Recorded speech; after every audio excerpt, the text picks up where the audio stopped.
India's biggest cable bridge ఎక్కడుందో తెలుసా? సుదర్శన్ సేతు.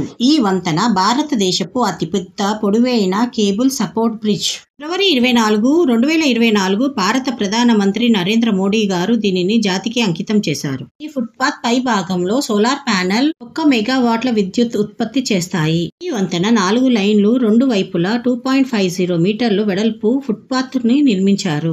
చూడటానికి చాలా అందంగా ఆకర్షణీయంగా ఉంటుంది. వంతెనపై అద్భుతమైన కళాఖండాలు కనిపిస్తాయి. సుదర్శన్ సేతు వంతెన శ్రీకృష్ణుడికి అంకితం చేయబడినది. ఈ కాలిబాటను భగవద్గీతలోని శ్లోకాలు శ్రీకృష్ణుడి చిత్రపటాలతో అలంకరించారు. సుదర్శన్ సేతు 2.32 కిలోమీటర్ల పొడవుతో భారతదేశంలోనే అతిపెద్ద కేబుల్ సపోర్ట్ బ్రిడ్జ్. తన నిర్మాణానికి 980 కోట్లు ఖర్చు చేశారు.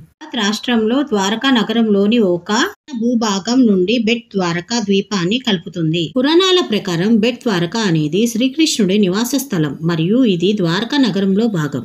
ద్వారకా సముద్రంలో మునిగిపోయిన తర్వాత బెట్ ద్వారకా మిగిలిందని నమ్ముతారు. ద్వారకా ఒక పవిత్రమైన ప్రదేశంగా భావించబడుతుంది. ఇక్కడ శ్రీకృష్ణుని మందిరాలు మరియు ఇతర దేవతల మందిరాలు ఉన్నాయి.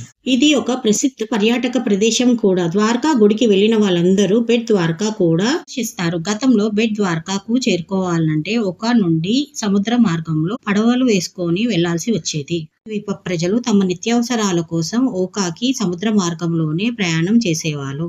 కానీ ఇప్పుడు సెంట్రల్ గవర్నమెంట్ నిర్మించిన వంతెన వల్ల పర్యాటకులకి, ద్వీపంలో నివసించే ప్రజలకి ఉపయోగకరంగా ఉంది. పర్యాటకులకి ఆహ్లాదకరంగా ఉంది. భారతదేశంలోని వింతలు మనము చూద్దాం, మన పిల్లలకి చూపిద్దాం.